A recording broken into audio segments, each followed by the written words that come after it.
প্রত্যেক বছরের মতো এবছরও দোল উৎসব উপলক্ষে আশ্রমে ভগবত পাঠকারী ও পার্শ্ববর্তী অন্যান্য আশ্রমের মহন্তদের বস্ত্র বিতরণ ও সংবর্ধনা জ্ঞাপন করা হলো কাটোয়ার সখীর আখড়া আশ্রমে।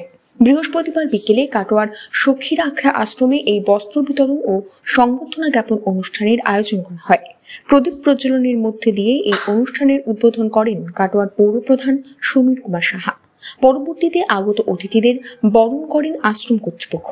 কাটোয়ার পৌরপ্রধান সমীর কুমার সাহা এই প্রসঙ্গে বলেন, আজকের এই যে সুন্দর অনুষ্ঠান, এই অনুষ্ঠানে উপস্থিত থাকতে পেরে নিজেকে গর্বিত বলে মনে করছি।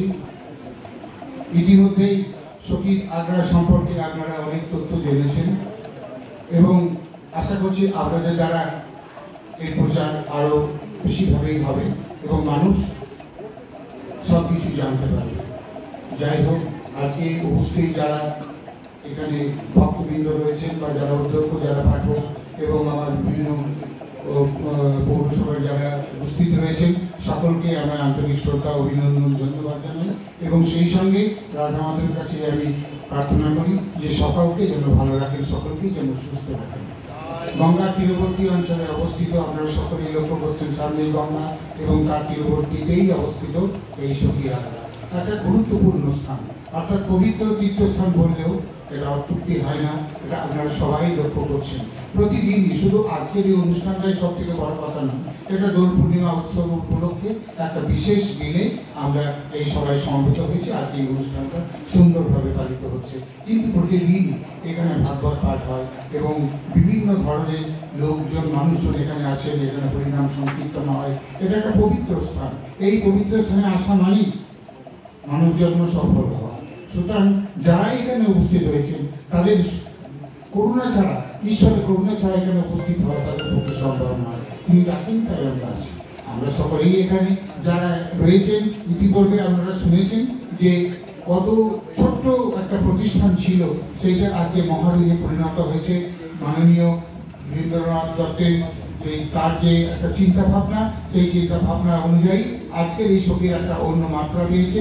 সর্বোপরি তার যে দুই সুযোগ্য পুত্র সখীন কুমার দত্ত এবং সমীর কুমার দত্ত, তাদের যে প্রচেষ্টা, সারা বছর চিন্তা ভাবনা কি করে এই সখীর আখড়াকে উন্নত করা যায়, কি করে মানুষের স্বাচ্ছন্দ্যবোধ এবং এখানে এই প্রতিষ্ঠানটাকে, অর্থাৎ একটা মানে পশ্চিমবঙ্গের বুকে তাকে যেন একটা শ্রদ্ধা, প্রত্যেকটা মানুষ এখানে শ্রদ্ধা এবং চিত্তে যারা এখানে আসেন তারা যেন এই এসে তাদের নিজস্ব অর্থাৎ ঠাকুরের কাছে তাদের কামনা, তাদের প্রার্থনা তারা জানাতে পারেন। এই ব্যাপারে তারা যথেষ্টই সচেতন এবং বিভিন্ন সারা বছরই বিভিন্ন অনুষ্ঠানের মাধ্য দিয়ে এই পূর্ণ পবিত্র স্থানটাকে তারা চেষ্টা করেন যাতে সকলে এখানে আগমনটা স্বাগত এবং আগমনটা যাতে খুব সুন্দরভাবে হয়।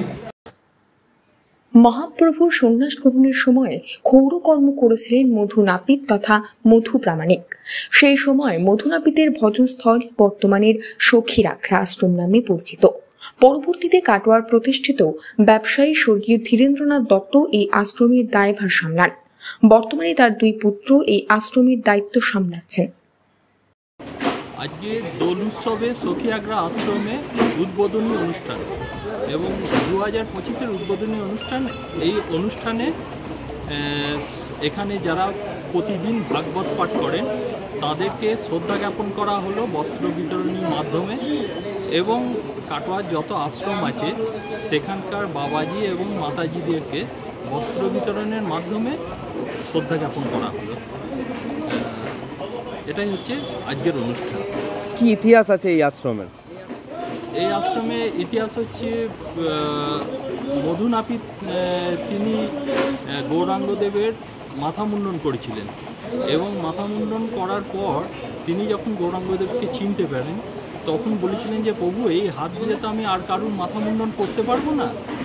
তখন তিনি বলেছিলেন যে ঠিক আছে, তাহলে তুমি গোবিন্দের প্রতিষ্ঠা করো এবং সেখানে ভজন কীর্তন করো। এবং এটাই হচ্ছে সেই ভূমি যে ভূমিতে মধু নাপিত ভজন কীর্তন করেছিলেন এবং এটা হচ্ছে পূর্ণভূমি। এবং আস্তে আস্তে পরবর্তীকালে এটা স্বপ্নাদেশে ধীরেন দত্ত মহাশয় পেয়েছিলেন এবং ধীরেন দত্ত মহাশয় তখন তিনি সংসারী মানুষ ছিলেন এবং তিনি কী করে এই আশ্রম চালাবেন এটা ভাবছিলেন।